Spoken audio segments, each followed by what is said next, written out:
Good morning बेटा। आज थोड़ा सा रीड करेंगे क्योंकि कल तो ऑफलाइन स्टार्ट होने वाली हैं classes. So solar radiation, heat balance and temperature, chapter 9 है ये। तो ये क्या है, basically heat budget of the earth है।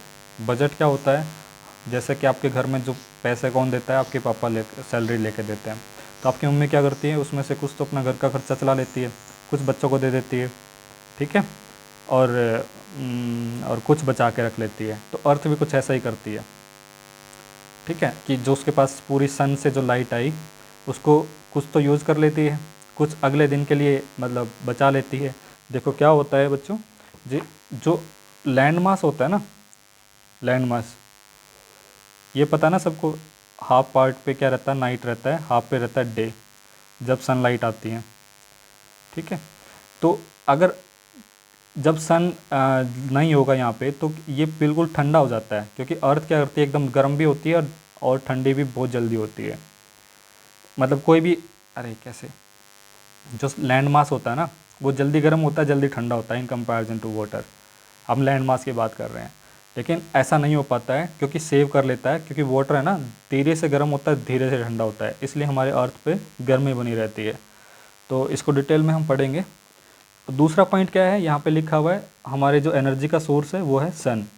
और मैंने थोड़ा सा एक और बताया था आपको, हमेशा जैसे हाई टेम्परेचर होगा ना तो प्रेशर क्या होगा, वहाँ पे लो प्रेशर बन जाएगा, क्योंकि यहाँ से एयर क्या होगी, वार्म अप होकर ऊपर उठेगी, ठीक है, फिर वो ऊपर जाएगी एटमॉस्फेयर में, फिर वो नीचे आएगी। तो इस तरह से ये हीट क्या हो रही है, ट्रांसफ़र हो रही है। जैसे ये इधर आएगी ना, इधर से इधर आएगी, तो हीट का ट्रांसफ़र हो रहा है वन प्लेस टू अदर इस सर्कल में। तो ये भी मैं आपको पूरा डायग्राम बना के क्लास में समझाने वाला हूँ। तो मैं आपको रेफ़र करूँगा कि आपको क्या पढ़ना है। सबसे पहले आज अच्छे से क्या चीज़ कवर करनी है, एक डायग्राम आएगा इस बुक के अंदर, वो डायग्राम यहाँ पे दे रखा है, ये वाला डायग्राम है कि ट्रेड विंड कौन सी होती है, वेस्टर्ली कौन सी होती हैं, और पोलर विंड कौन सी होती हैं। अगर आपको ये चीज़ आ गई ना तो आपने समझ लो कि आपको 15% ज्योग्राफी समझ में आ गई। पूरी ज्योग्राफी की कोर है ये, क्लाइमेटोलॉजी की कोर है ये। अब इसमें नेक्स्ट हम देखते हैं कि जो अर्थ है ना बच्चों, वो एक जियोइड है। Earth is not spherical. Earth क्या है, एक जियोइड है। अर्थ क्या है, यहाँ से जैसे अर्थ है तो यहाँ से क्या है, बल्जिंग है, और ऊपर से फ्लैट है। तो ये क्या हुई, जियोइड का मतलब क्या हुआ, कहाँ गया, जियोइड, जियोइड है, अर्थ इज ए जियोइड, ये वाला। इसका मतलब क्या होता है, अर्थ लाइक, मतलब अर्थ की अपनी शेप है, यूनिक शेप है, ठीक है, स्फेयर की तरह दिखती है ये वैसे तो। और आपको ये भी देखना है कि और सन की लाइट कैसे पड़ती है अर्थ के ऊपर। अर्थ के ऊपर सन की लाइट कैसे पड़ती है, जैसे यहाँ पे angle of inclination, inclination inclination role play करेगा यहाँ पे, इंक्लिनेशन, इसका मतलब जो सन का एंगल है। तो इक्वेटर पे, तो जब इक्वेटर पे सनलाइट आएंगी तो वो बिल्कुल परपेंडिकुलर होंगी। कौन से महीने में होगा ऐसा, सितंबर और मार्च के महीने में। बाकी महीने में जैसे दिसंबर में हमारे यहाँ पे सर्दी होगी तो हमें कम सनलाइट मिलती है, और गर्मियों में हमें यहाँ पे ज़्यादा सनलाइट मिलती है, ठीक है, जून के महीने में। तो ये भी डिपेंड करता है। और बच्चों एक चीज़ और आती है, एक होता है पेरीहीलियन, एपीहीलियन एंड पेरीहीलियन।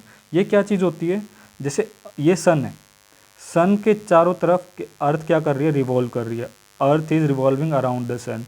तो इसको यहाँ पे देखो,